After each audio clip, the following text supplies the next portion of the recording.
smoke alarm saved our lives. But the fire chief says that the family got out alive because they had a working smoke alarm. Reporting live. We didn't have a plan on how to get out of the house and know what to do in the case of a fire. There's a good chance all of us wouldn't be here today. The whole room can go up in a matter of minutes. You can have what was a smoldering fire turn into a major incident.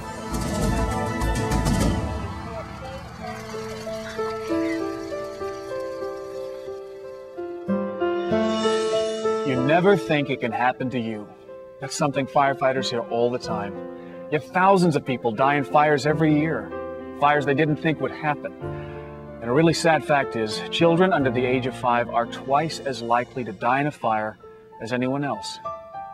That's why parents and anyone who cares for babies and toddlers need to pay special attention to fire safety. We know that infants and small children are in the most danger when a fire breaks out because they're helpless to get out. And even though they can get around on their own, they often run and hide because they're scared. When it comes to babies and toddlers, love alone won't save them. Practicing fire safety will. During the next few minutes, we'll have some important information for you on how you can protect your baby or toddler against the devastating dangers of fire.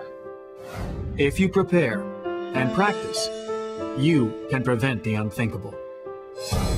When I got in the hall, smoke alarm went off. And when I got upstairs, he was trying to put the fire out. Children have a natural curiosity about fire. You can never underestimate their ability to strike matches or start a lighter. That's what happened to the Graves family when little Tejan played with a cigarette lighter. I had a lighter and I had a piece of paper. I took the piece of paper, I lit it, and I put it on the ashtray.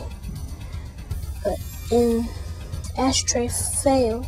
The fire caught the floor and it went under the bed. And by that time, it just got away from me.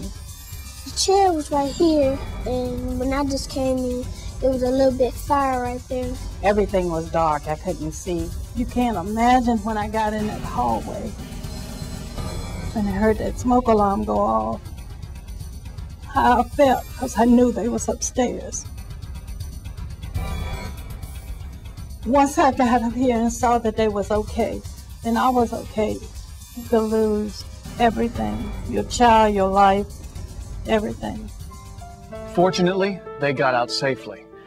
You can take steps to prevent a child from playing with fire. Store matches and lighters out of children's reach and sight.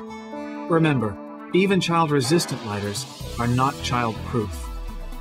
Teach toddlers to tell you when they find a match or a lighter. When a child is curious about fire or has been playing with fire, calmly but firmly explain that matches and lighters are only for adults to use. Never use matches or lighters for amusement. Children may imitate you. You can also help prevent fires by teaching safe behavior in the home. And keep children 3 feet from the stove when cooking. Don't overload outlets, and check for other possible fire hazards in the home. Please don't play with matches or lighter. It'll burn your house down. Children playing with matches and children playing with lighters are a tragic part of our profession. But what if a fire does break out? Will you and your family be able to get out safely? We were awakened about 2 a.m. in the morning with the smoke alarms going off. And I came out of my bedroom and went down the hall and saw the orange glow coming from the living room and looked in, and the couch was engulfed in flames. The Bedell family narrowly escaped a horrible fire in their home.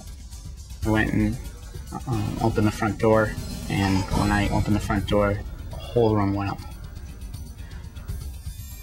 Thanks to their fire escape plan, this family is alive today.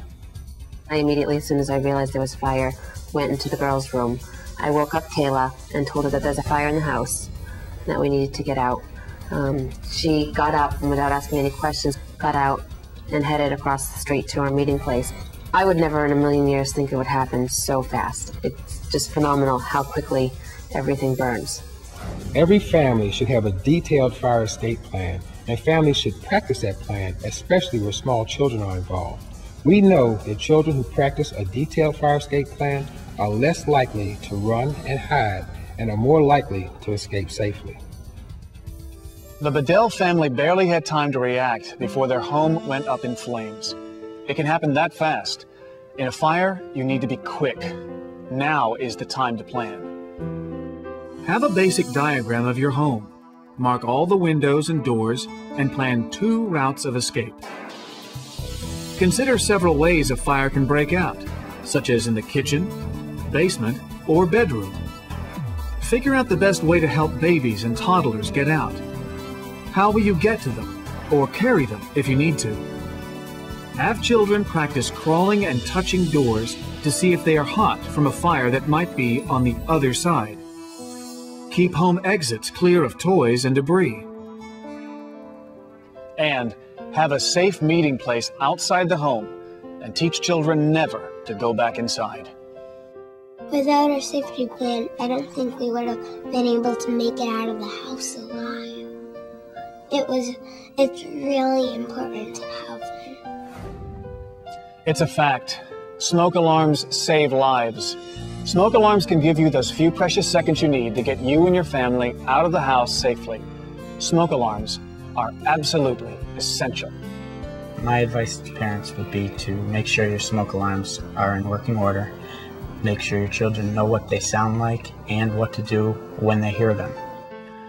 Most of the time, when a child dies in a home fire, it is in a home that does not have a working smoke alarm. Smoke alarms made the difference for these families, and smoke alarms can make all the difference in the world for yours.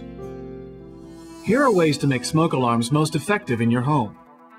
Put a working smoke alarm on each floor of your house, outside sleeping areas, and inside bedrooms where the doors are often closed. If you keep the door to your infant's room closed, install a smoke alarm inside the room and use a baby monitor so that you can hear the alarm sound. Let children hear what a smoke alarm sounds like. Teach them that if one goes off, leave the home and meet at a designated place outside. Most important, keep your smoke alarms in working order. Test the batteries monthly and replace the batteries at least once a year. If you have taken these important safety measures, having a working smoke alarm in your home, teaching your children not to play with matches or lighters, having and practice a detailed fire escape plan, then you have increased the chances of getting your family out of the house safely from a fire. Every firefighter knows how quickly a fire can start and how fast it can spread. But you can do something right now, today, to protect your family. You can make your home safer to help prevent fires, and you can take steps to make sure you get out safely if there is a fire. By preparing and practicing, you can prevent the unthinkable. Remember, love alone won't save them. Practicing fire safety will.